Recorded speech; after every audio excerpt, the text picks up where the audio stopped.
Hello, everybody, and welcome to today's Prevention Matters panel session.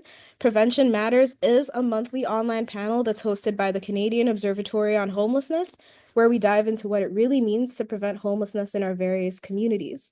Most of us know that prevention is necessary if we want to solve the current housing crisis, but this series exists because if we want to address homelessness through prevention, we must be clear on what prevention means. So, what can we do to reduce the chances that someone will experience homelessness in the first place? What can be done to support people who are at a high risk of homelessness or who have recently become homeless? And how can we ensure that people who have experienced homelessness and who are now housed don't face housing precarity again? To delve into these questions, Prevention Matters invites brilliant minds to tell us about how prevention looks in their work, along with the lessons they've learned along the way.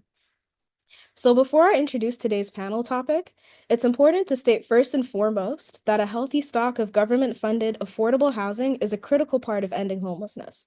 In other words, we will not be able to solve our current homelessness crisis without a good amount of deeply affordable housing that stays affordable, regardless of market conditions. We need regulated housing where the rent prices won't double 2 years from now simply because more people become invested in living in a particular city, for instance, and there is definitely more that our decision makers could be doing to make that a reality. However, while we know that government-funded affordable housing is key to solving homelessness, we also all know that those housing units aren't available today. And while I'd be loved to be proven wrong, I think we also know that the public housing stock we need is also not going to be waiting for us when we wake up tomorrow morning either, right? And that means that while we advocate for an adequate stock of deeply affordable government-funded housing on a larger scale, the support services who are on the front lines today just have to work with what we have. And if you listen to service providers who are on the front lines right now, then you'll know that in a lot of cases, if you want to house someone in our current market, then pragmatically housing them today can often mean working with private landlords in order to secure a place to live for someone. The reality is that access to private market housing is essential for any homelessness prevention strategy that would be successful in our current climate. But securing this access can be really challenging when you're serving a vulnerable population because of things like stigma. So, to learn how organizations today are bridging the gap between landlords and tenants to prevent homelessness, today's panel discussion will focus on what it takes to build and maintain private relationships with private landlords and prevent evictions through this pathway.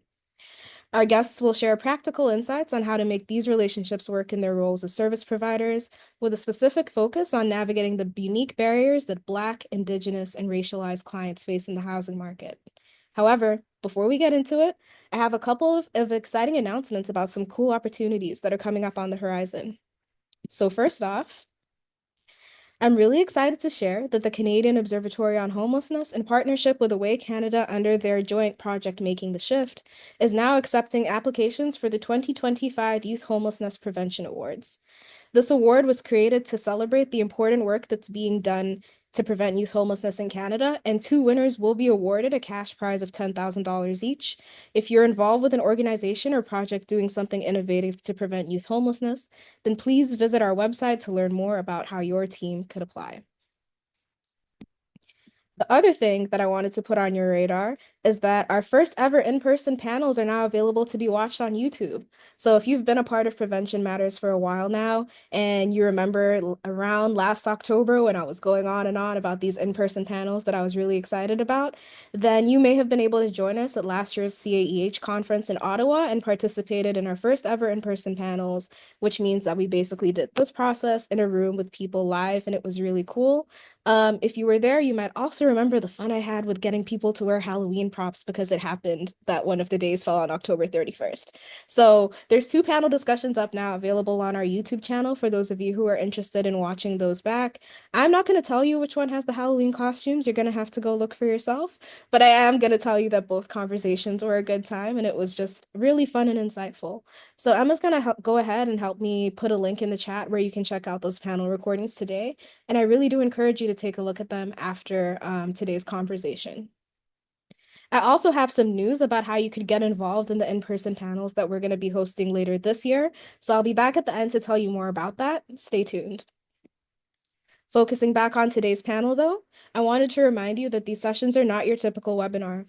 Your participation is a key part of this experience, so I encourage you to engage among yourselves in the chat and ask any and all questions you might have during our Q&A in the second half.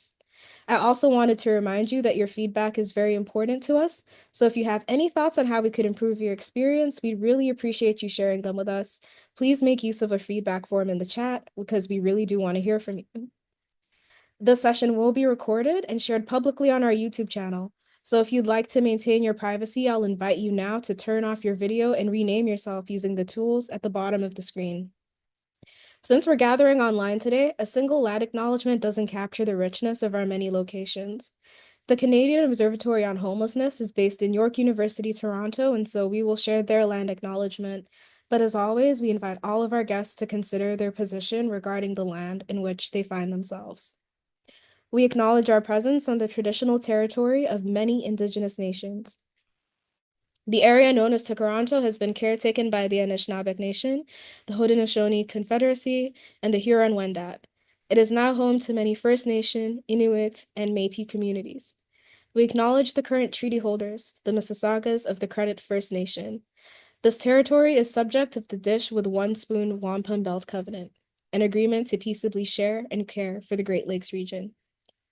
So to kick us off, each panelist is going to give us an overview of their work and highlight some key things about their background and how they bring that into landlord engagement before we get into the interview. Without further ado, I'm going to invite our first guest to introduce himself and tell you a little more about his work. So everybody, please join me in welcoming Chris Clay to the stage. For all of our panelists today, Chris, Janin, and Leanne, and to Erica, our host, we look forward to learning from you. The floor is yours. Thank you, Promise. Thank you for having me. As Promise mentioned, my name's Chris Clay. I work with the Native Council of Prince Edward Island. Our sole purpose is and to support all off-reserve Indigenous men and women on Prince Edward Island. I work in housing and homeless outreach through the council as part of the Reaching Home project. Um, I'm here because of necessity, basically. I got heavily involved in landlord engagement because on Prince Edward Island, our vacancy rate is well under 1% most times, and rents have reached just a drastic rates. I know this is something that's affected the whole country, but we're a very small community. A bonus, though, to the work that we get to do is I get to cover the whole province. So, unlike a lot of other service providers that I've met in the past few years, we can provide entire island coverage. But it's been a work in progress.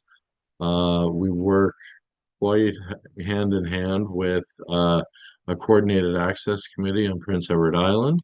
We're actually getting close to 15 to 20 service providers now that work in this. So we're able to collaboratively look at ways to solve housing solutions, avoid shelter stays, or get people out of shelters and into independent housing or supportive housing. The collaborative approach that we take means that once we do house people, we are able to provide wraparound services. Um, and I'm going to keep it short, and that's about it for my introduction. I'll pass it off to Janet.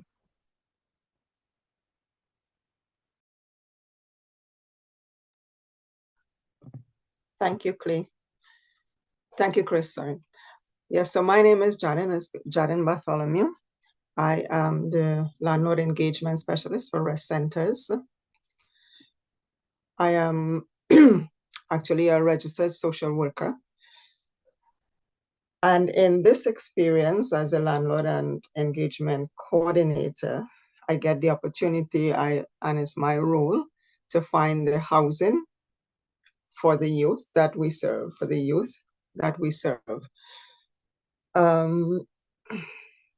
So we work in the region of Peel, which is in Brampton, Ontario, Mississauga, Caledon, Alton.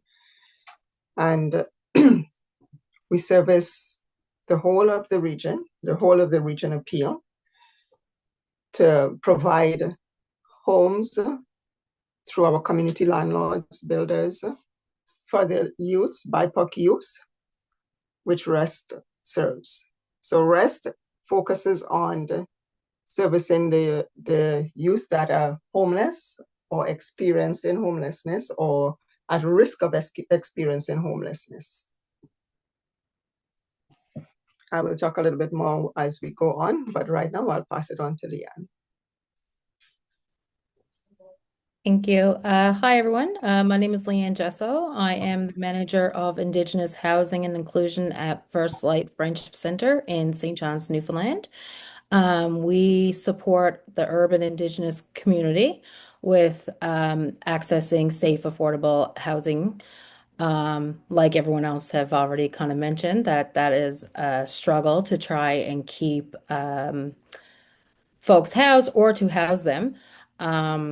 We have a team of intake workers from a housing perspective, case managers, along with housing support workers that support the urban Indigenous community with wraparound support systems. We have built strong relationships with private landlords, really just basically building that relationship and being transparent about what we do so that we're able to have open communication and dialogue to ensure that when things are going awry, that they have a point of contact to be able to get things resolved so that folks can hopefully stay housed.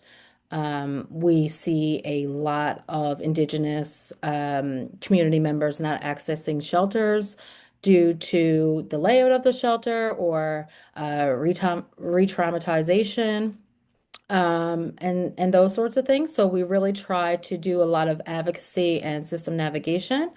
And like I said, from a landlord engagement is that really trusting relationship building for us, and ensuring that we're able to collaborate with landlords, private landlords. We also, like Chris, do um, sit on a coordinated access committee where all community members, or I should say community organizations within the urban center get together once a week to kind of talk about these issues, about keeping people housed, who needs more supports, who is chronically homeless, what can we provide, how can we partner to ensure that people are staying housed. And then, like everyone else, right, it's the funding piece and the accessibility um, of the housing. And I think I'll just leave it there for now until we get into it a little bit more. Thank you very much. And I'm going to pass it on to Erica. Thanks, Leanne. Thanks so much. Thanks so much to our panel so far for, I feel like, sharing just a little piece of your work. And we're going to hear a little bit more over the next little bit. And hello, everyone. If we haven't met yet, my name's Erica Morton. I use she and her pronouns. Joining you as an uninvited guest from Hamilton, Ontario, which is the traditional territory of the Erie, the Neutral, the Huron-Wendat, the Haudenosaunee, and the Mississaugas. Part of the lovely team at the Canadian Observatory on Homelessness, and also your host, which basically means I just have some questions. We have sort of a semi-guided discussion coming up. I'm going to take us through the questions and invite our panelists all to respond. And yeah, that's me. So maybe let's kind of keep the conversation going. And I feel like we're in really great company with this panel. We've got a great group here from different communities and working with different sort of groups of people. So really looking forward to this chat, and also just having some like flashbacks of 10, 15 years ago when I was helping to coordinate a Housing First for Youth program. And we were just introduced to this role, landlord worker, that we had to hire someone. And I knew nothing about it, nothing about what it meant. And thankfully had the support of another organization that had some experience and helped us along the way. But I really feel like I could have used this panel 10 to 15 years ago to help navigate that time. So anyway, so thanks again to our panelists for getting us started. And just want to start off with our first question. And Chris, you kind of actually mentioned this in your opening. And it really seems to me that the work you're all doing, landlord engagement, is kind of becoming more of a necessity when it comes to delivering housing supports and making sure people have holistic approach to housing support, and obviously it's important to eviction prevention. But at the same time, it's a very distinct and unique role, I would say, compared to other roles in the housing and homelessness sector. And I would gather that it's, not something that people necessarily take a course or go to school to become a landlord worker or a navigator, whatever your title is.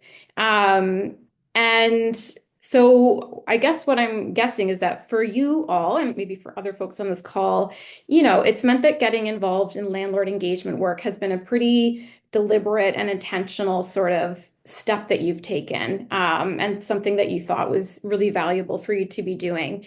Again, in terms of providing holistic supports for folks at risk or who are experiencing homelessness. So can you tell me, you kind of got into this, but can you tell us a little bit more about kind of what led you to getting involved in doing landlord engagement work? And what were the issues that you were kind of seeing, observing, or that you're still seeing that, showed you that this is important work to do? And so maybe Chris, I'll go back over to you because I feel like you kind of opened up with this a little bit, but maybe you can start us off and then we can go Janet and then Leanne.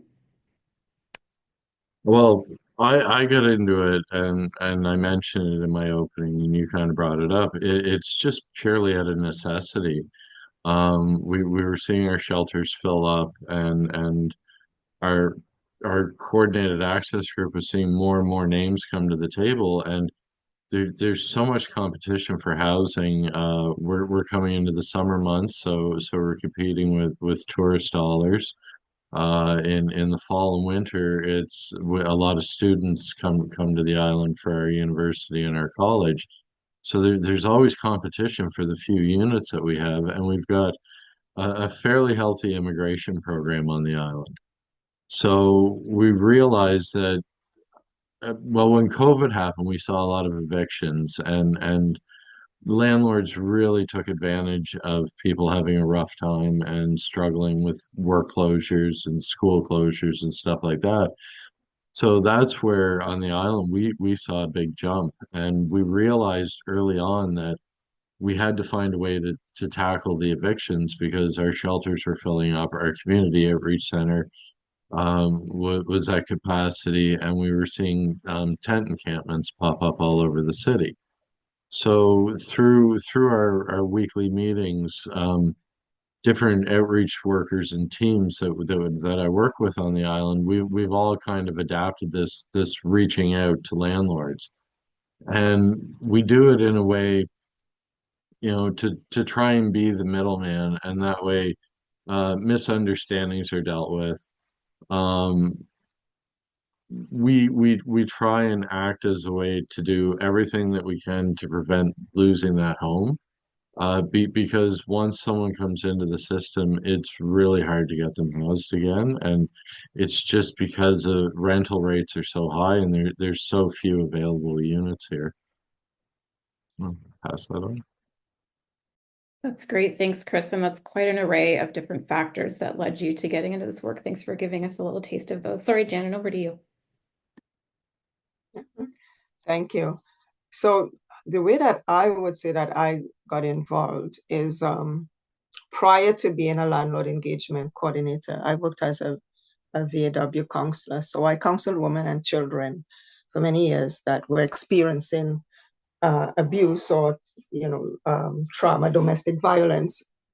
And within that role, this was also a Black organization. And within that role, a lot of my clients were very young. They were very young and going through domestic violence or just trying to get out of it, get themselves back together. But some of them, most as women, was a women's program. But a lot of them at a very young age were already having, by 20, they were already having like 3 or 4 children with nobody to support them because those relationships weren't they weren't strong relationships. But one of the things that I recognized as to why they were involved to begin with, why they got into this situation, was because sometimes, and a lot of the times actually, it was because of housing insecurity. So whether it be because of a breakdown in the relationship at home to begin with, or maybe some people experience homelessness. It could be generational and all for Black people, for anybody actually. It could be generational. The parents could have been having a hard time just managing. So, and it just trickles on. It could be through not having the parents, or it's refugees, newcomers, just about anybody. But a lot of the representation was basically women that were being in abusive situations or going through trauma or breakdown in family relationships. So that was, I consider like the VAW, violence against women sector. It's problem solving, solution focused, but dealing with an organization such as rest centers, it's a preventative measure because now we're getting them earlier. We deal with youth that are 16 to 24 years old. So we're getting to them a bit before they're still experiencing trauma because they're homeless. And, of course, anybody that is experiencing homelessness or even at risk of being homelessness, that's on itself trauma. They're experiencing trauma. So to me, getting involved at this level, and especially because now the housing crisis made it even worse, that we're being able to prevent some of the people that the VAW sector would be seeing. Because now we're getting them before. We're getting them before and housing them, reaching out. So I reach out to the community landlords or developers or property managers to acquire these housing for these youth. And that to me is just a tremendous and such a viable and impactful position to have because, I get to see the results as well. So, but I'll pass it on to Leanna and not continue taking up all the time. Thank you. So First Light started housing support services back in 2019. And at the beginning, when we weren't in so much of a housing crisis, we were just housing people, and because we were learning as we go and consulting, we were just housing people and then stepping away and taking on new people. And we quickly found out that that does not work because what was happening was that we were housing people and then people were getting evicted. So we kind of had to reinvent the wheel a little bit and be like, okay, what is different? And one of the things that we quickly found out was that we needed to have more case management support where case managers could go into units and meet with the community members to support them with their life skills. And building relationships with the landlord so that when things should arise, we could quickly jump in and try and resolve the issue before an eviction was to take place, similar to Chris there. But it was also the fact that it's bridging the gap basically for us. So as we know, Indigenous folks are more likely to be homeless or experience homelessness than non-Indigenous peoples. And when you're in a urban center that you're not familiar with, you're not technically from an Indigenous perspective, you might not be familiar with, well, what is a lease? What does it mean to be evicted? Like not understanding those pieces in conjunction with language barriers, cultural differences, and all those pieces. So I think we were able to recognize that very quickly, and we were able to build lasting positive relationships within community with private landlords um, to really just be transparent. I think transparency is key for a lot of the work that we do, a lot of advocacy, but also being open with the landlord and understanding the cultural differences. And as Indigenous people, sometimes when we see our own people from our home communities struggling and we have housing, um, one of our things is like, well, come stay with me, even though I might only be living in a bachelor apartment, but I have like three people that I know are from my home community and they're homeless and they're not accessing shelter, whether it's because of their personal preference or whether it's because shelters are over capacity. And then that was a leading cause to evictions happening, right? So just being able to be fully transparent with the landlord and ensuring that they understand the language or the Indigenous way of knowing and being and what it means to be housed. Um, really supported our initiative to ensure that we're trying the best we can to combat Indigenous homelessness. And I can say that, you know, discrimination is a big part as well. When you have, you know, 100 people fighting over one, or competing, I should say, over one apartment, for example, because there's not very many. Um, Discrimination does hold a factor there, and we really had to work through that because oftentimes the Indigenous person is more likely than not in terms of not getting the apartment, right? Like, and that was a big thing for us. But through connection and through growth, I think we're able to see positive change happening with landlord engagement. And that all starts with having those conversations and that big transparency piece, I think. Thank you. That's great. Thanks, everyone. And definitely hearing a lot about, and not talking to anyone on this panel or on this call, but obviously that it sounds like a driving factor for all of you. At least one of the key ones has been obviously the sore lack of housing in the market. But then you also touched on so many other factors. You each kind of pulled in different lens that you were coming into this work. Chris, you kind of listed a whole list of ways that, housing is competitive out in PEI, and Janet touching on trauma and the need to kind of focus on prevention. And Leanne, really appreciate you touching on the importance of holistic supports, including people needing case management and cultural supports, and getting into a little bit about, we'll talk about this later, about what it takes to then bridge that. Bridge, I think, is going to be a common word on this panel, but bridge that with the landlords that you're working with. So, I see comments coming up in the chat. So it sounds like people are excited already at what we're chatting about. So let's carry on then. So the next question, the questions will kind of build off each other is, and maybe we'll start with you, Leanne, because I feel like you were kind of getting into this a little bit, but we'd love to hear, and I'm sure folks on this call are curious to know about sort of the day-to-day, like the practical, the reality of the work and what it looks like when you're out there doing your thing. And so can you tell us, what does the day-to-day of your jobs look like? And if you can identify perhaps some of the specific or unique ways that you approach your work with landlords or engaging with landlords, kind of reflecting on the fact that, again, you're all working with specific sort of groups of people, whether it's Indigenous communities or sort of Black youth. Just want to hear if you have sort of specific approaches to your landlord engagement. And then also, so the three-parter, so if you need me to repeat the question at all, don't be shy. If you can address also some of the unique barriers that you have to deal with and overcome in your work, which I think some of you definitely touched on this. But yeah, maybe Leanne, if we want to start with you this time, and then we can circle back Jan and then Chris. Yeah. Yeah, so in terms of day to day, I think every day looks different. It depends on what's happening in the day for folks. Um, you know, our community members all present in different challenges, different ways.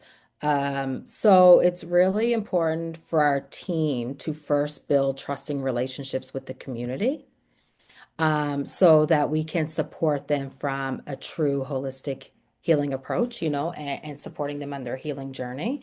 So a lot of times at first, before we even get to anywhere, it's like building that relationship so that we can approach the work in a meaningful way that is based on their cultural need or specific need, whatever. So a day could be, if someone's presenting here and they're homeless, for example, well, then our first step is to ensure that they have documentation because they can't get anywhere without that. An ID, um, what's available in community. And then from there, it's more like, who do we have on our list? Because we kind of have a list of landlords that we always tend to reach out to first because they've been so easy to work with because, you know, I will say that I feel like sometimes it's more of a money grab for landlords, but recognizing that they are serving a need for community. Um, we go through the list and we see, we ask the questions to our community members as to like, what does housing mean to you? What is culturally important when you're searching for housing? Is it to be around a wooded area? Is it to be by a body of water? What does it mean to you? And from there, we're able to move into, okay, well, which landlord are we going to seek out if that's an opportunity? And then it's just like, okay, well, what are struggles? What has been affecting your housing? And is it like, is there trauma there that we need to get you connected with an Indigenous counselor? Is it substance use? Okay, well, we provide peer support, substance use and prevention support groups. So is it that? So, it's just really figuring out all those pieces first before we can even start engaging with landlords and securing housing. The second part to that was what? Unique challenges, is it? Yeah, sorry. So, touching on sort of your day-to-day work, what are some of the unique challenges or barriers that you confront or have to deal with, given the folks that you work with and support? Yeah, I think a lot of barriers for us is like, we support a large Indigenous population that are more used to rural communities. So they're not used to signing a lease or they don't understand what an eviction is.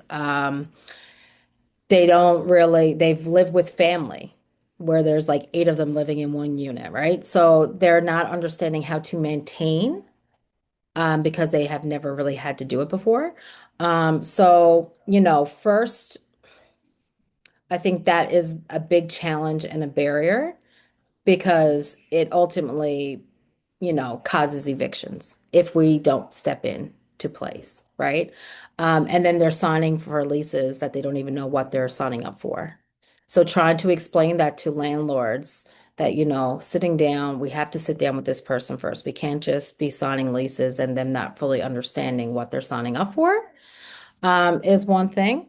Again, I think discrimination is a big thing. We see it all the time. And landlords are very discriminatory. And, as Indigenous workers as well, supporting our Indigenous community, it oftentimes leads to re-traumatization in different ways for both staff and community members that we're supporting. So really just having a strong, you know, you have to be like strong-willed or strong-minded to ensure that you're able to step away and not let those pieces affect you um, is key. Advocacy, system navigation, that's a thing that we do all the time. It's a day-to-day thing, but it's also very challenging. And there's substantial barriers because what we see in terms of system navigation is the fact that, we have all these systems such as like income support and housing corporations and, mental health and addictions rental subsidies for folks that can avail of it. But the documentation process, the wait times are so long, it almost doesn't serve the community that are using it.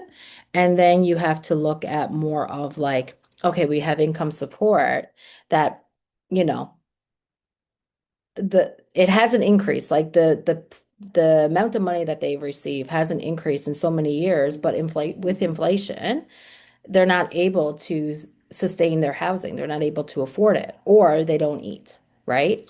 So it's like fighting with systems that are ideally designed to support vulnerable populations, but it really doesn't, or they do, but you just need to go elsewhere to try and find additional resources so that folks can, fully maintain their housing and afford their rent and afford to eat.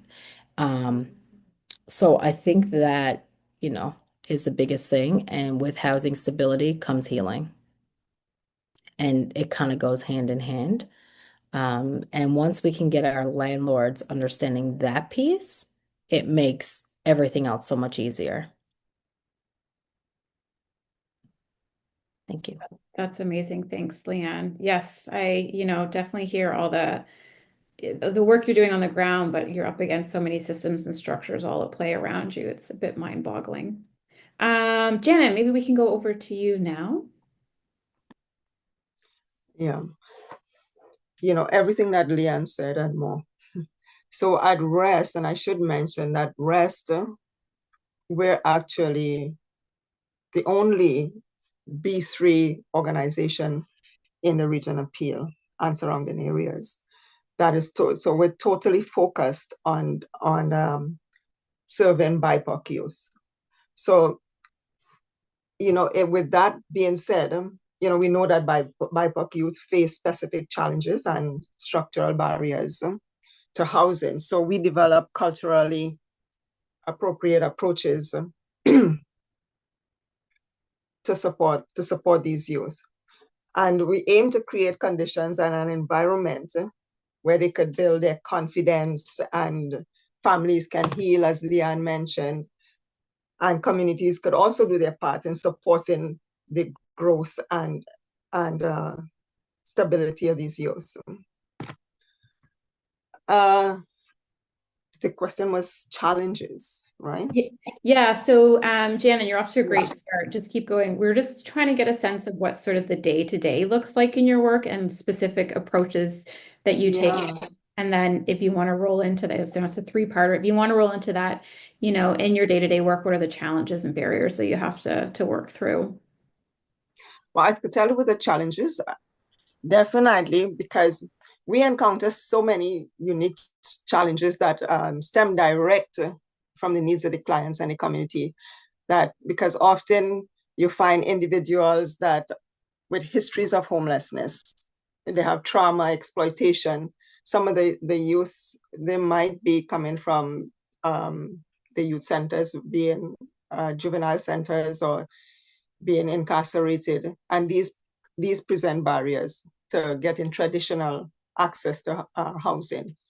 So another significant challenge is also overcoming the stigmas and the hesitation from landlords.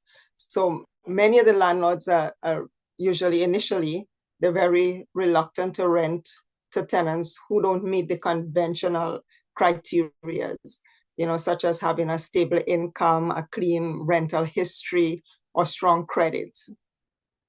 Some of the youth, a high portion of these youth as well. We're not forgetting some of the landlords might be homophobic.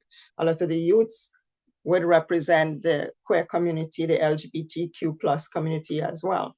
So we have all of these different stigmas and barriers to overcome in finding stable homes for these youth.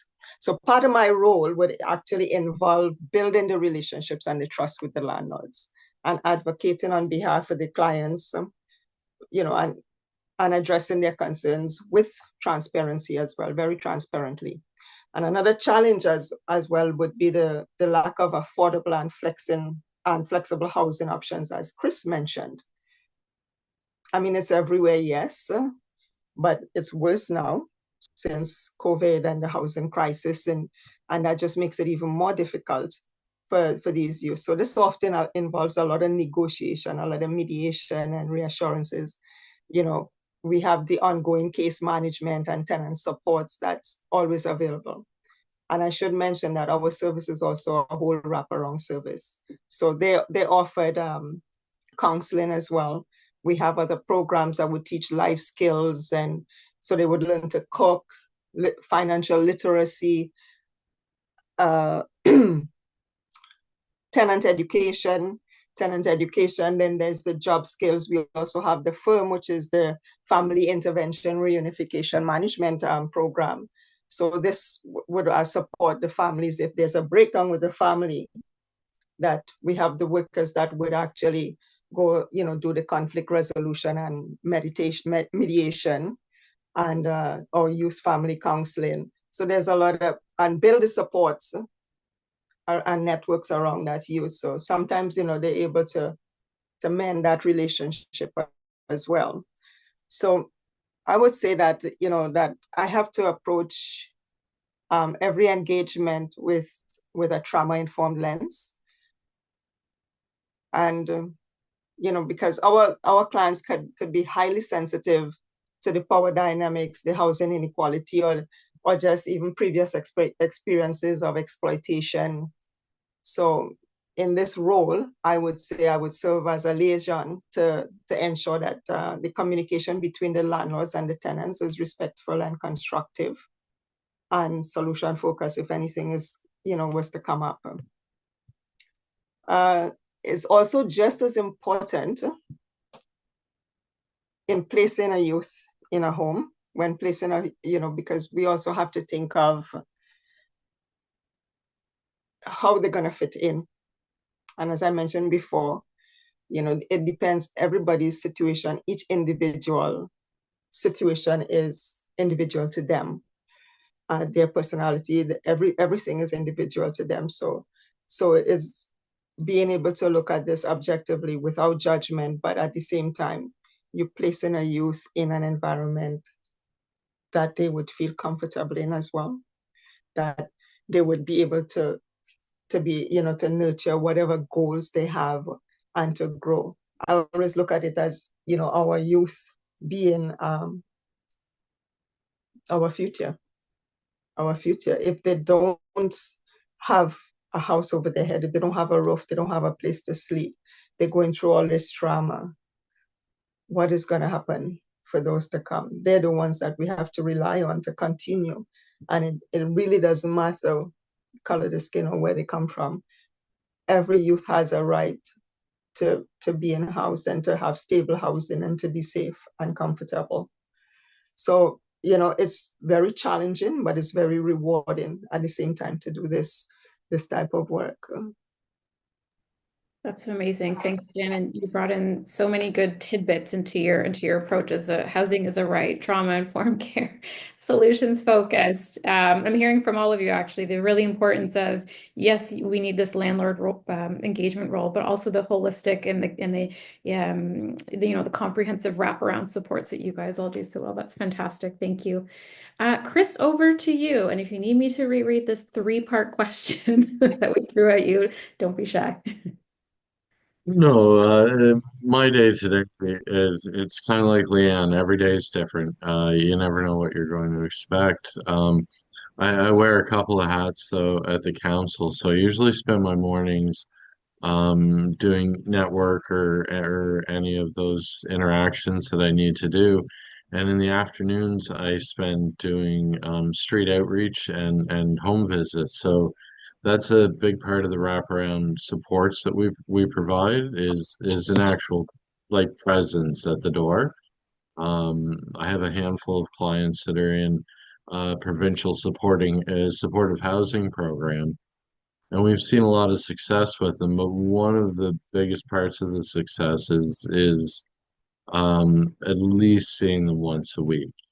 Just meeting with landlord, meeting with them, and just resolving any issues. Um, another good point that Leanne talked about was just the way Indigenous households are set up. A lot of people think, oh, well, you're dealing with the homeless community. It's really easy, just get them an apartment and move them in. But there's the systematic abuses that have been suffered by the Indigenous community over the years, and a lot of broken homes and broken families, whether it's through the residential schools or the 60s scoop or the modern day like CPS breaking up families. So where a lot of people just learn those little tidbits of life, oftentimes in the community that we work in, those little pieces of life were just never taught. They were never there. If you come from a broken home or a home with addiction, and we all know the Indigenous community suffers high rates of addiction and mental health issues, and so we're trying to house people that we fully just expect, like, here's your keys, you're going to be fine. And that's why I feel there's a major push for the wraparound supports and services, and we see a lot of success. So, like I mentioned, in the mornings, there's a lot of networking, referrals. We address the needs in-house at the council. We have different programs that provide elder supports, cultural supports that people probably never had before. Simple things like reclaiming their language, drumming and music, because we find the therapy and community is brought together through food, music, and storytelling. And once we get people together, our different program coordinators work on, budgeting skills.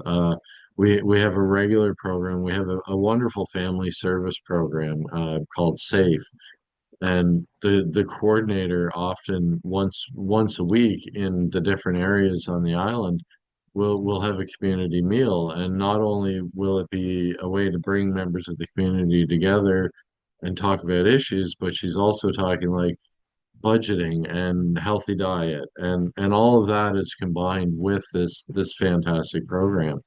So a lot of our work is, connecting the homeless or just newly housed or struggling clients on our list to the proper supports that they need. And you know the more collaborative and wraparound supports we have, I find the more success that we're seeing. That's great. So really taking it home with those holistic supports for folks, and that yes, while we need you amazing skilled folks to talk to the landlords and to be I think some of the words I've heard so far, mediator, negotiator, all those kinds of things. At the same time, folks need a whole community of supports around them and a community of people to be attached to. So great. And seeing lots of great chat in the chat. So can't wait to get to that part. But let's get to our next question. And like just as you're chatting and I'm listening, one of the things that I'm mindful of is that, again, we've talked about that. I think that the landlord engagement worker role is pretty unique. It's pretty intentional, but at the same time, I feel like I'm making a bit of sort of an assumption here that it's more common, that the work is happening more and more sort of in the sector. And so we're seeing folks like Jan that have a dedicated position and that is their role, but then also staff just kind of in other roles like a housing worker or a caseworker that are just kind of picking up and doing this landlord engagement work along the way. Or I feel like folks like maybe Chris, I feel like this is kind of what I learned from you, is like your role started in one way, but now a lot of it's around the landlord engagement stuff. So, and I sense that, this has become the case when we think about what you've all touched on as our social context, aka the source or lack of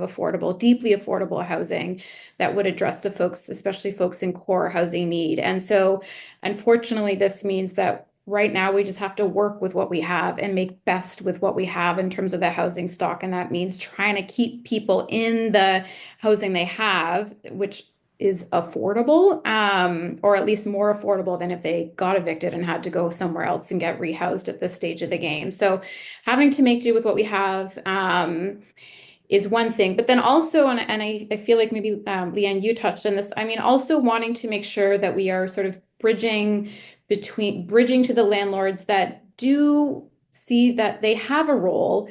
They have, they have an asset, they have housing, and they want to maybe be a part of addressing homelessness that's going on in their community. And so we want to bring those folks in as partners or collaborators and help them to really see their role in homelessness prevention. And so, want to hear from you a little bit about, based on your experiences, what does it take to build and sustain, because that's the tricky part, is to sustain things, relationships between landlords and tenants, and just relationships with landlords in general, because I feel like it's a bit tricky and it definitely takes some skill. And I was gonna actually, like, Jana, when we chatted, like in our prep chat, you had talked about some of the neat stuff that you're doing at Rest in terms of like bringing landlords together. And I wonder if we can start off with you. I mean, you can answer the question however you want. I'm not gonna tell you how to answer this question, but I just the stuff you shared about what you're doing at Rest, I haven't heard stuff like that before. So I wonder if we can actually maybe start with you and then go to Chris and then Leanne. So, with landlords, I mean, the power of relationship building, trust is everything. whether it's with the landlords or property management or with your clients. The long-term success depends on your ability to build an authentic and reliable relationship. Advocacy also is a skill and a responsibility, and it's very necessary. So, we have to develop strong advocacy skills as well. And of course, you have to be flexible and able to solve every problem that comes along, problem solving as well. So in engaging landlords, one of the things that we do at REST as well is, we have workshops with landlords, and we also do outreach at the same time. So we sort of, it's a bit of a collaboration between the two. You bring the landlords that you have, because we're in the region of Peel, and it is difficult. I'm not saying that it's not difficult elsewhere, but it is extremely difficult for Black youth to get into housing, as I mentioned before, because of the stigmas and all that, and the stereotyping. So we bring the community together with with the landlords, and of course, we control the amount of people that we have, so maybe about 25 or 30 people at a time, but a mixture. And we have the training and the outreach at the same time. So the landlords that we have, which are not easy to get, they're actually able to talk to the community, some of the community members, because the people who come in, also, because they're curious, they have the properties, but with everything that's going on now, with some, people not paying rent, people not and living in the properties, landlords are losing their homes because they can't occupy it, and the landlord and tenant board takes so long to process. So they're actually looking at ways, as people are now scared, but they're looking at ways of how can they still rent, get the money, and the property be safe at the same time. So there's a lot of curiosity that comes, and the fact that they know that the income would be stable with us, so they're interested. You get the interest because they know that they're going to get the money. But when they get here now, they're able to interact directly with a landlord who's already in with REST, as a REST landlord, who's already a REST landlord. So you see now, you can literally look at how they interact, because while you're training, you're doing the workshops and you're training, but now they're seeing, they have the direct, it's not just what I am saying, they're able to interact directly with somebody that's already involved, and they hear firsthand what it is like being a REST landlord. So then they get to find out, well, yes, they really do house meetings, because we don't just put a client in and leave them. It's a whole wraparound service. We have house coordinators that go in, they do house meetings, they make sure that property is maintained, they make sure that the youth is maintaining the environment, they're doing everything that the landlord would like to be done had they been in that house, if they treat it as their own. So they get to find out from the other landlords as well that, their money is guaranteed. The payment is always guaranteed. So now it's like, hey, the youth, we don't even have to interact to any great extent with the youth. If we think there's something wrong, we just call the landlord engagement coordinator or the landlord engagement specialist. And that would be me. I interact directly with the landlords. The landlord, there's never any cause for conflict between the landlord and the tenant.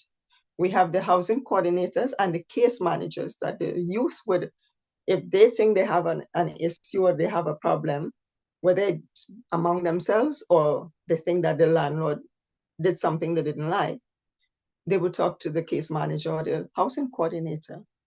If it's about the landlord, the housing coordinator would come to me. And there we go. I would deal with the landlord, whatever, And so we have that whole service right there. So we avoid the conflict between the landlord and the tenant. We mediate and we solve it. So the whole dynamics, this is how we draw landlords in. This is one of the methods that we use to draw landlords in. It is not easy. It is not easy. So, we always have to be coming up with ways of finding ways to engage the community Of course, now when they get to see, they hear the impact stories. We would have in one impact stories, and they get to hear some of the youth that's been in this process and gone through our service and what they learned, how they felt, whether it was the trauma, how they got the counseling, what they went through, the support that they would have gotten from their case managers, whether it was to go to school, encourage them to go to school, been there right through, go to their graduation with them because they have nobody else. So all of this, they get to see firsthand. They see what it is that being involved. It's not just about them getting their money. It's also about the future of our youth. It's also the impact on the community and impact on the society as a whole. So the interest builds from there. And, nearly every meeting, you get at least the next one coming in. Hey, or if I'm not ready yet, but I will like to be a rest landlord. What more could you want to ask for from that? Like what, as a landlord, what would be a disadvantage? What would really be the disadvantage? We break down the barriers, of course. I deal with the change in the perspective, because we know that you're thinking that, maybe the Black youths, they don't have income. They're probably stealing or in gangs, or a lot of stereotyping goes on. And one of the quickest way that you could get a landlord to realize, really and truly, if you can't pay your mortgage, I mean, look at how the interest rates went up. When the interest rates went up, the people that bought at high prices, their payments went up. So some of them, they went from paying $1,200. I had one landlord that went to $3,000, and they couldn't do it. So what happened? How did they feel? So some of them talked about how stressful. They nearly lost their house, what they had to do to get to be able to survive. So if you feel like this and you own a property, you're gainfully employed, how is a youth going to feel? Somebody that's 17 years old, that doesn't have an income, does not know where he's going to sleep when it's minus 25 or minus 30 outside, depending where you're from. They have no idea what it is. What do they have to do to be able to keep warm and safe at that age? How are they going to manage? They don't work anywhere. They're not capable yet. They're not able yet to get a proper job to support themselves. If you experiencing stress is trauma, because that stress, some people get high blood pressure. Some people might even have a heart attack because they're so stressed out, because, they're holding all of this inside, and they can't manage. How would a youth feel? How would a young person who has not fully matured yet, how would they feel? A lot of times the landlords say, well, they never thought about it like that. They never thought. Every youth that is experiencing homelessness is traumatized, or if they are even at risk of being homeless, they're traumatized. It's trauma, because what brought them there? What brought them to that point? And now they are at that point. So if you are experiencing trauma and you own property or properties, or you can't pay, you're fighting to pay your mortgages, or you just might have lost a job because of whatever happened since COVID, so many businesses closing down. How do you think a youth would feel? Put yourself in that position as well. You're mature, they're not. Their brain has not fully evolved and developed to the way that it should be. So, it's a lot of how you manage to change the perspectives of the landlord, let them see from a different view what really is happening. And, this could be anybody. This could be anybody. Mm-hmm. There's no status. Just like abuse has no status, homelessness has no status, because there were people that were rich, had a lot of money, were having fun, enjoying life, and ended up homeless. Okay. It could happen to anybody. It could be your child, it could be your brother, your sister, anybody. So, and we go along from there. And I would guess, Jan, some of those conversations you're having, or many of the conversations you're having with landlords about the realities of what the youth are actually going through, are probably the first time they've actually had someone ever talk to them about those realities. So appreciate you doing all that incredible advocacy for the young people at rest. That's amazing.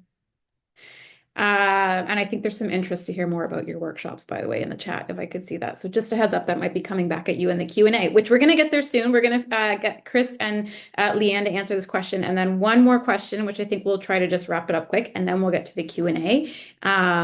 So Chris, over to you. Relationships, landlords and tenants. What's your approach? Well, it's all in building trust. Um, Thankfully, I come from a small town. I've mentioned it in a few of our meetings. It We have that advantage here. Most of the private landlords are.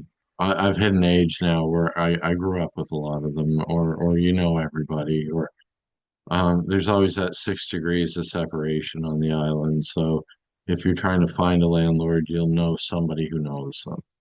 Um, but a lot of it is building trust.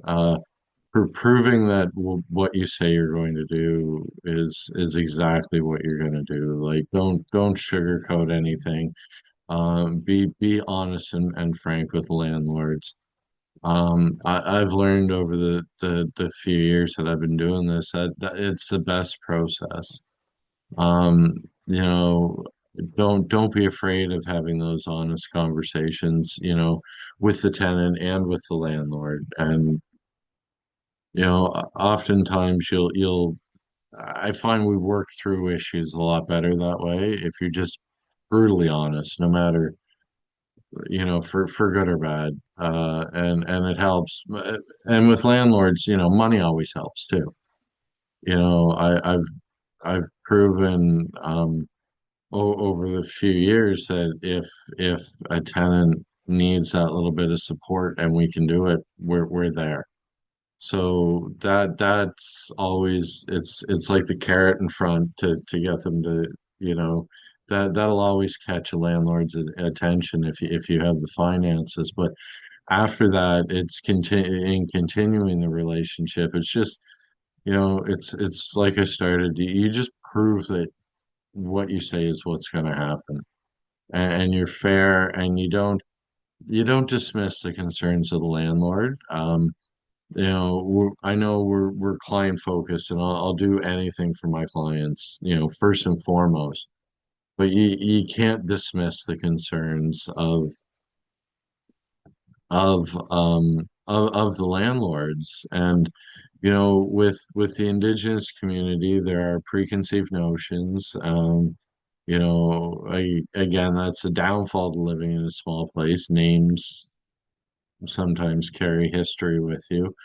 But you just have to work constant communication and proof that you're working in the right direction. And yeah, you just have to make sure that you follow through on everything. I did see a question that I tried to answer in the chat there about um, big corporate property companies compared to little private landlords. And we've seen moderate success with the larger companies, but I find a small independent landlord has a bit more empathy and compassion. It's a lot easier to go into your community and go, well, hey, we all grew up in this neighborhood, and we're just trying to help keep our neighbors and our friends' kids off the street. So it's a lot easier, I find, with the corporate property managers. They often just, well, this is our guidebook and this is how we're going to follow it. And, there's no leniency. Like, even if you do step in financially, I could call a private landlord and say, look, I can get you the rent, but it's going to be a week. Are you cool with that? For the most part, they are. But when you call the corporate, like the corporate property companies, they're like, no, no, our rules say it's been 5 days. If you can't do it within this, then they have to be out. And I find there's a lot less wiggle room when you're negotiating with the bigger corporations. And on that, I'll pass it to Leah. Thank you. Um, I think for us, so we are also funded through Reaching Home with the Indigenous Stream, and it provides more, I guess, we're able to pay for damages to units. We're able to pay first month's rent damage deposit on time. We're able to pay for arrears. So that is a big benefit in terms of building relationships with landlords because they know that. We tell them up front, like, listen, if there's a door broken, we'll repair it. Um, Rent shouldn't be late, but if it is, please let me know and we'll get it rectified, right? So we're able to do those things, which I think is a great benefit in terms of landlord engagement and building the relationship. What I will say is that, like Chris, relationship building is key, forming that trusting relationship. We also provide landlords with cultural diversity training from which is directly related to Indigenous housing and homelessness and what that means. Um, for Indigenous folks. So, we do provide landlords with that training so that they are more culturally aware. Um, Also, we, even though we do all these things, sometimes people can still get an eviction notice, right? So, what we try to do is we have incorporated circle of support into our eviction and prevention shelter diversion realm. And so what that means is normally we'll speak with the landlord, see if they're open to coming in circle. Same thing with the community member. We'll speak to them, and normally our relationships are so good that they are successful, and everyone agrees to come in circle. And what happens is we come in circle. The tenant is there, the community member, support worker from First Light attends along with the landlord, and we normally get an elder from the same community or the same cultural background as the community member that we're supporting. And we all sit in circle and just have like everyone is equal in circle. So we have very open, transparent conversations. And we either, have a smudge like the hulik, and we're able to sit in space and have open conversation. And that's where we really see the true relationship building between the tenant and the landlord. Because the landlord is hearing firsthand the struggles of the tenant, whether it be like, you know, historical trauma, intergenerational trauma, the fact that, the struggle of coming to an urban community and not being able to be close to family, certain things like that. Um, Addictions and substance use and what have you, mental health issues. And then, yeah, so they're able to see firsthand and have that true, transparent conversation. And then the landlord also opens up about what their struggles are and how can we kind of resolve this. So we all come in there with, some dialogue and kind of background. And, the elder is there to support the community member, um, and giving them encouragement to, open up because it's very hard for an Indigenous person to open up, generally speaking.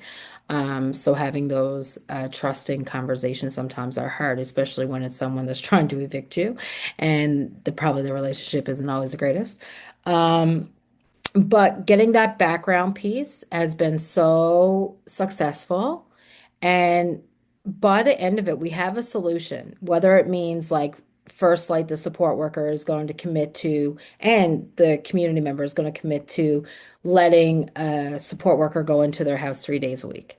Or whatever that looks like, if they're getting evicted because of, there's the space isn't clean, then we're going to get a cleaner to go in and clean the space. And we're going to ensure that we're showing up each time to help them with that process and showing them how to do it. If they can't afford cleaning supplies, we're providing that to them.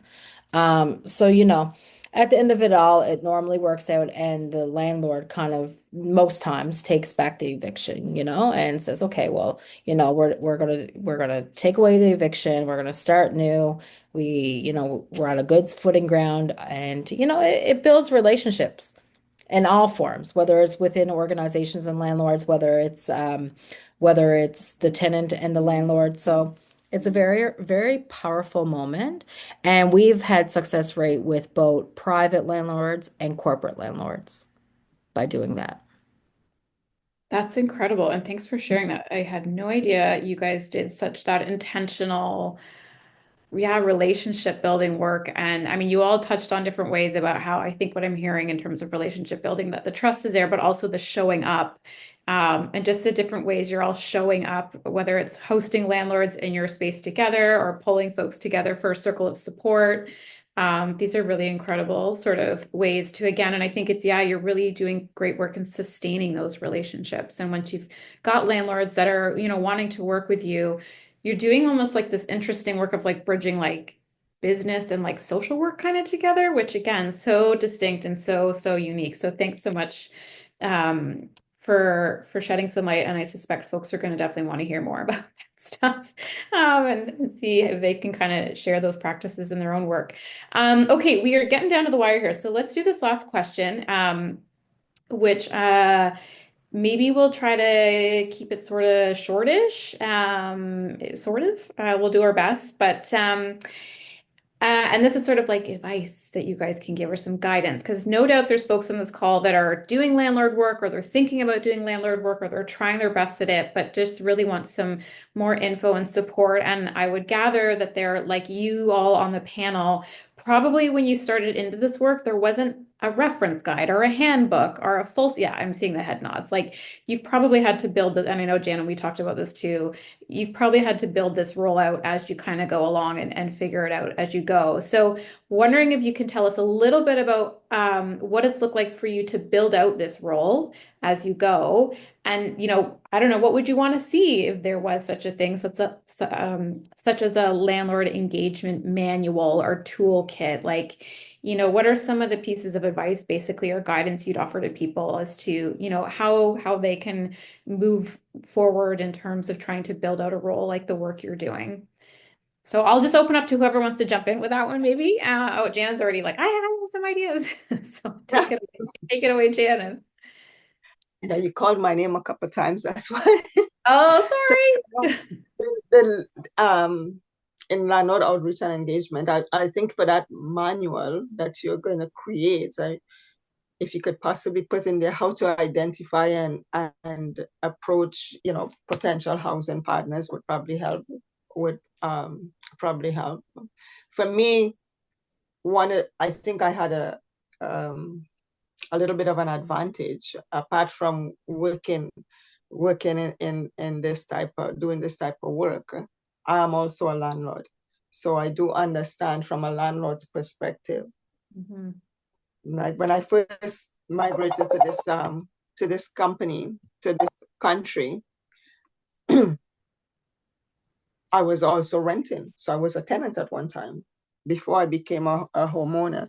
So I've had experiences from on both ends, on both sides, and still as working, but still a landlord as well. So that actually helps a lot for me. So for that manual that you're going to create, Erica, there would be a lot of training, I guess, because you would have to also know about the Landlord and Tenant Act. Some of it, you know, would have to be in there as well, so that they would know. They have to learn that, because if you're going out finding places, you have to be aware of the rules and the laws. But matching clients, maybe if you could put in there a guide matching clients with the housing, how you go about that and placing, because everybody is different. This is a big community that I am in. Brampton itself is roughly nearly 800,000. Mississauga is about 1 million. And then there's Caledon and things. So So roughly, it's probably nearly 2 million people. 48%, around 48% would be BIPOC and experiencing homelessness, 45% experiencing homeless. It's a very large amount of youth that we have to house. So documentation for your paperwork, always important. So as I mentioned before, understanding the fair housing laws and the landlord and tenant rights. There's so much that they got to learn, but do it from your heart. Be non-judgmental. I think if somebody is listening and they want to be in this, it's something that I think that you should want to do. You should have a passion for it, be able to empathize, but do it from your heart. That's great. Yeah, go for it. Yeah. Yeah, I think I'll jump in. Yeah, definitely like, attentive, trauma-informed, client-centered for sure. Um, Advocacy, transparency is all great skills to have. And I think the big thing too is your community the best, and the landlords that you're working with. So if like doing that community needs assessment is very important and getting community engagement and feedback. We're big on that. So hearing from the community as to what their needs are. And also, once you build the relationships with community, it's also more like, okay, well, can that person live in a communal space, for example? And if we know that they can't do that, then we're just not going to place them in there anyway. It doesn't matter if there's a housing space or not, because it's not going to be any good to anyone at that point. And we also don't want to burn the bridge with and the good relationship with the landlord, right? So I think it's just those pieces are very important. Ensuring that we're working from a culturally safe, trauma-informed lens is always needed. We got that holistic services and support, that wraparound support system. Um, and, you know, um, definitely having open communication with everyone in the room.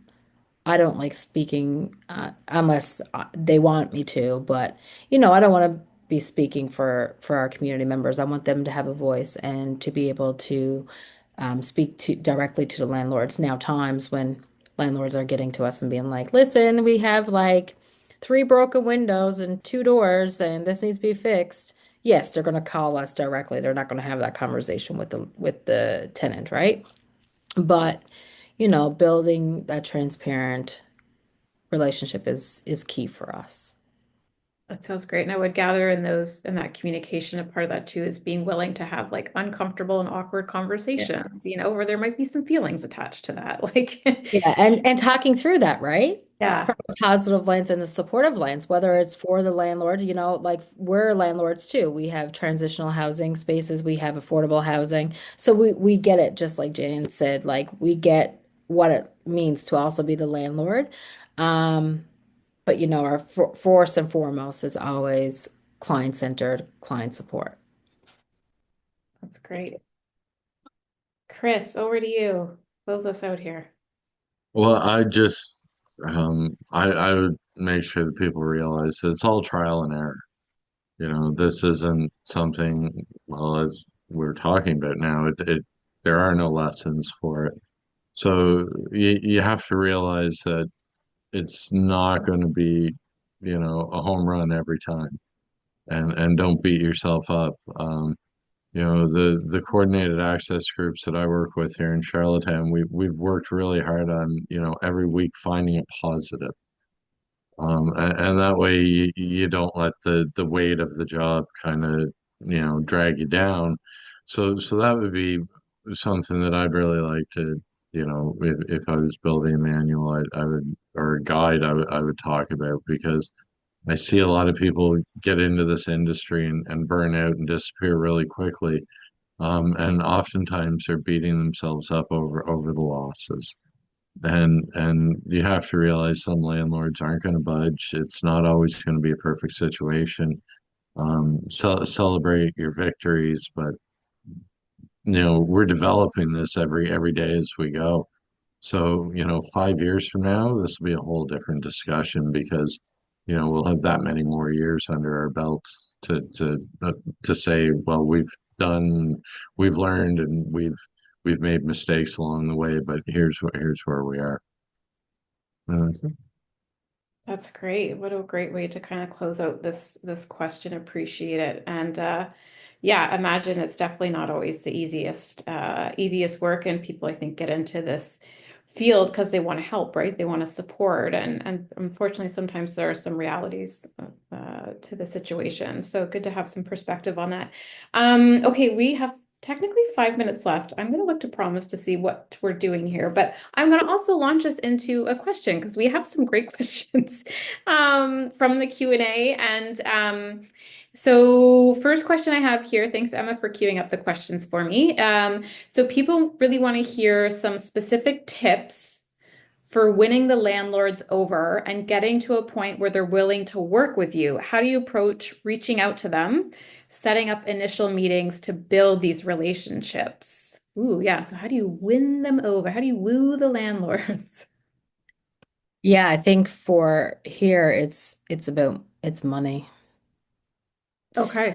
Honestly, it's about us being willing to step in and they know that rent will always be paid because if they lose their subsidy or if we're delayed in, you know, getting an application sorted out before we get them housed, then we're able to offset those costs.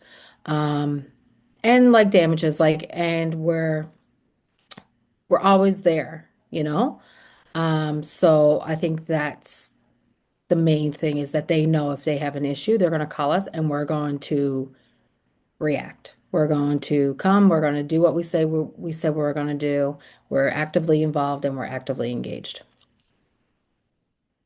That's great. I mean, that's a compelling way to, who said earlier, dangling the carrot?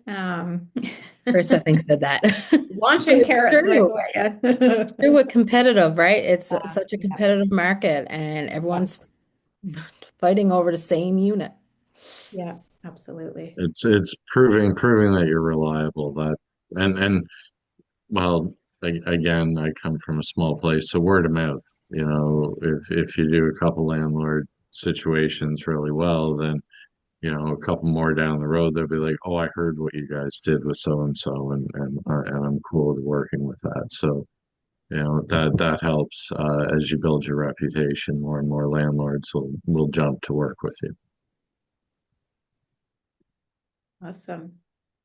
And just want to flag, we are staying back a little bit to answer, I think, some of the questions, although it sounds like some of the questions may have been answered by the panelists already. But yeah, we'll go through a few more here. But if folks obviously need to sign off, obviously you can sign off. Oh, I have to leave at 2:30, but oh, yeah, yeah, yeah. Oh, I don't think we'll go to 2:30, but oh no, no, no, no. Well, you're sorry, it's 2:30 less than my two time. minutes. That's right. You're right. Sorry. Okay. I'm going to put my email in the chat. Yeah. So if anybody wants to reach out, if anybody has any questions, just feel free to reach out to me. But on that, I'm going to step out. Thank you, Erica. Thank Thank you. you to the rest of the panel and Promise. Have a good day, folks. Thanks, Chris. Appreciate you. We'll be in touch. Thank you so much, Chris. Nice talking to you. All right, we'll just do maybe a couple more questions here. Okay, sorry. So the next question is people also want to know about how landlord engagement looks different when your clients are living multi-generationally. So you might be balancing the relationship between a client, their parent, and the landlord, and all three of them may or may not be on the same page. So when you have sort of I guess the question is a multi-generational household and how do you balance the relationships there? I can't really speak to that because we don't really do a lot of family housing. It's more individual. Got it. We do support families, but it's mostly like parents and children. Okay, got it. That's fair. For us, we support youth that's between the ages of 16 to 24. sometimes though indirectly the family might depends on that individual youth circumstance, that the parent might be supported indirectly by supporting the youth. The parent is supported as well, but we deal with the youth. Got it. But the parent could end up getting supported. That's great too. Indirectly, because when we Yeah. support the youth and also through the family, it depends on what it is that's going on, right? It's the individual circumstance.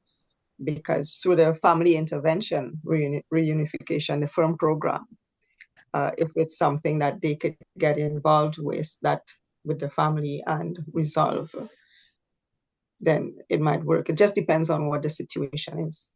Got it. Okay. Thanks for sharing that. I wonder if the person who I asked will say, sorry, no, I go will ahead. say though that if I feel like I know what we would do, we would bring them in circle because that's what we do with everything. And normally everything gets resolved in circle. And, we're able to come up with some sort of common ground that everyone can work with. And so I think if we were ever in that situation, we would definitely sit in circle all together and come up with ways of how we can work through that. Got it.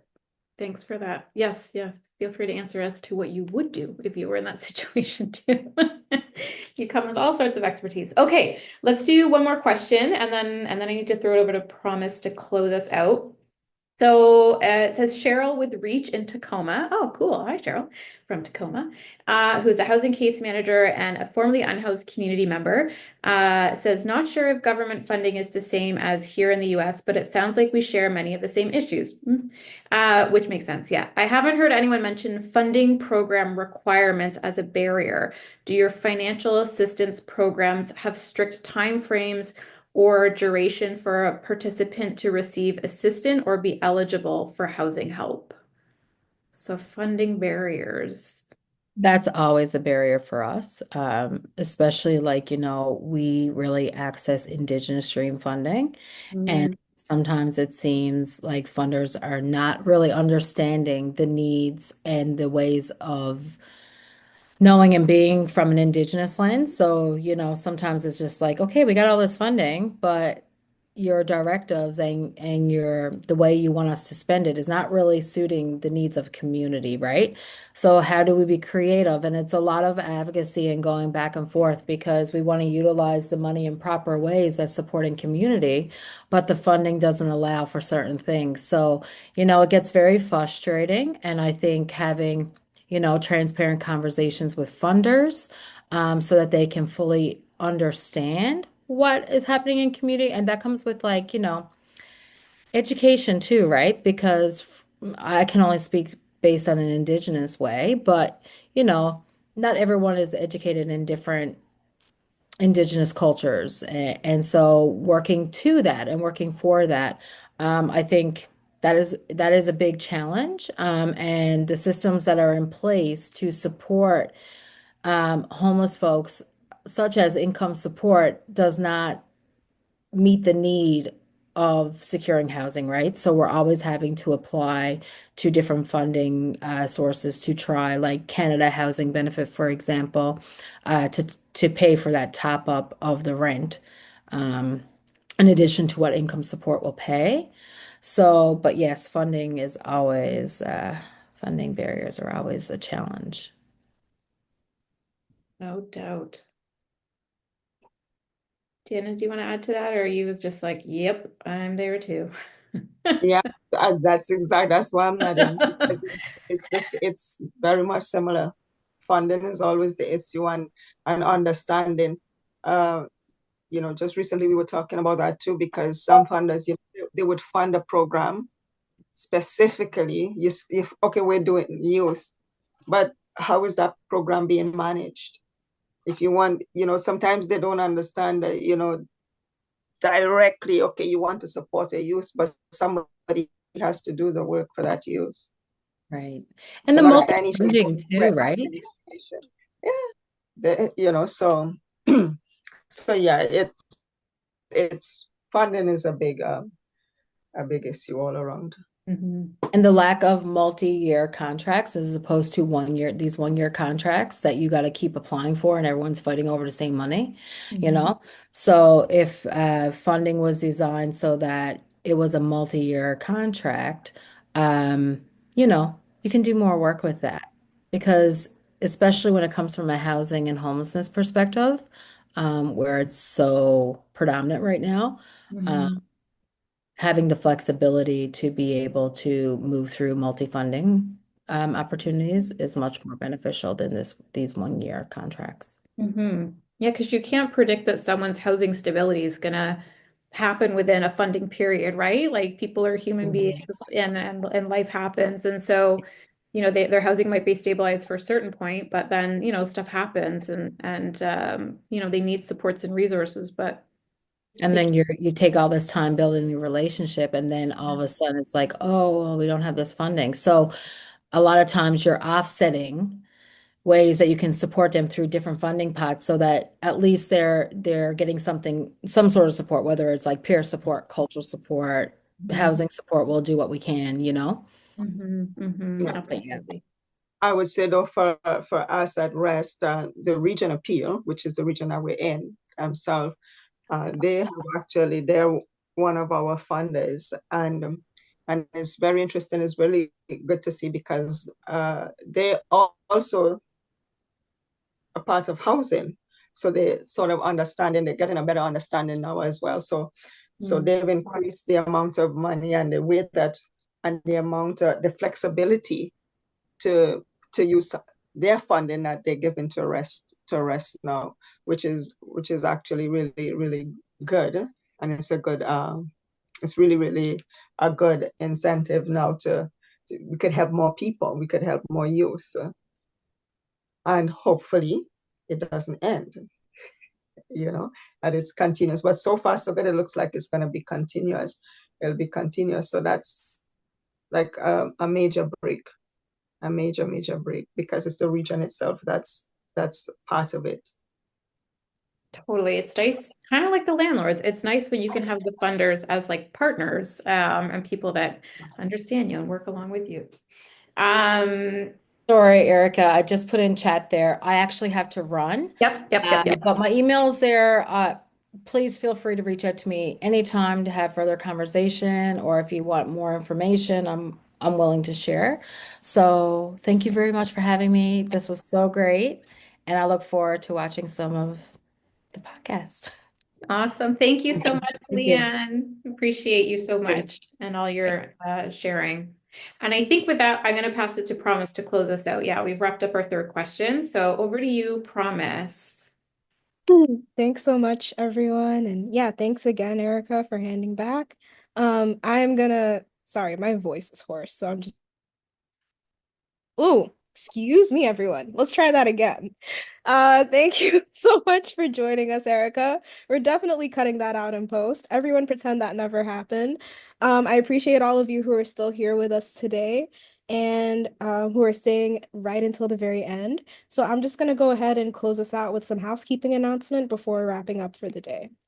Everybody, please join me in the chat and with your reaction emojis to start by saying thank you to our panelists for everything that they've shared today. I know that in a lot of these conversations, a huge question that comes up is like, okay, what's the nitty-gritty? How do we do the things? How do you put one foot in front of another and ask, to reach out to a landlord or to get connected and stuff like that. And so it's been really insightful to hear from people who have been doing that work for a long time about what it takes to make change and also what it took to get to those positions in the first place. So thank you so much to the panelists for everything that you've shared. Everyone also please send a special thank you Erica's way for being the absolute just best at moderating today and keeping things moving along and putting up with a lot behind the scenes to keep things flowing. We always appreciate the flexibility. Before I send you all on your way, I just needed to remind you of a couple things on the way out. The first being to please make use of our feedback form as you're heading out for the afternoon today. The feedback form is how we go about hearing from you about your thoughts on the panel and how we could improve your experience. We check it regularly to learn more about the topics you want to see, the things you're enjoying about the show that we should keep doing, and the things that we should change. So if you have any thoughts on the show at all, or if you even just simply just want to leave a kind word so we know to essentially keep the momentum we have going, please, please, please do make use of the feedback form on your way out. It's how we hear from you, and we do check every single one. So it's really, really appreciated when you do it. Um, the second thing I wanted to mention is that, as I mentioned at the start of today's panel, I do have some really cool news to share today about how you could get involved with one of our in-person panels later this year. So Prevention Matters will be at this year's National Conference on Ending Homelessness, which the cool kids will know is abbreviated as CAEH, if you were there in Ottawa last year. I'm excited to announce that for this year's conference, which is taking place this fall in Montreal, they are now accepting proposals for presentations. So the Canadian Observatory on Homelessness is partnering with the Quebec Homelessness Prevention Collaborative and will be receiving proposals for one stream that's called the Prevention Research and Policy stream. So research and policy about prevention stream. I know it's a lot of words, but I am trusting that y'all are keeping up. Aside from the usual conference presentations that take place, which are usually more of like a formal series of, short discussions with a PowerPoint, the Prevention Matters panels that will be taking place at the conference will be similar to this. So less formal presentations, more conversational. The application deadline is May 26th, 2025. So you have a little bit of time, but not that much, just a little bit under a month. Please do submit your application under the Prevention Research and Policy stream for a chance to be included in a Prevention Matters panel session at the conference later this year. Emma's going to help me put a link in the chat where you can learn more about CAEH on their website and get involved. So please do take a look at that as well on your way out. The final announcement I had for today was just to tell you a little bit about what we have lined up for you next month. And I'm really excited to share that for our next panel, we're going to be joined by a panel of brilliant community members who have lived experience to talk about what Indigenous homelessness prevention means to them. So we're hoping to have a very grounded conversation on the modern realities of homelessness in Indigenous communities and how those solutions look straight from the source, straight from people who have that experience in their past and their history. It's going to be a really powerful time. It's going to be a really poignant time. So we look forward to seeing you there if you're able to join us. That's all I had to say today. So as I send everybody on their way, I'd just like to wish you all a wonderful morning, afternoon, or evening, wherever you're calling in from. And I hope that whether we see you at next month's panel conversation that's going to be grounded in that personal lived experience or a couple months down the line, I just look forward to seeing you at one of these conversations again really, really soon. So take care, everybody, and I'll see you next time. Bye, Thank you, everyone. everyone. Bye-bye. Thanks, Shannon.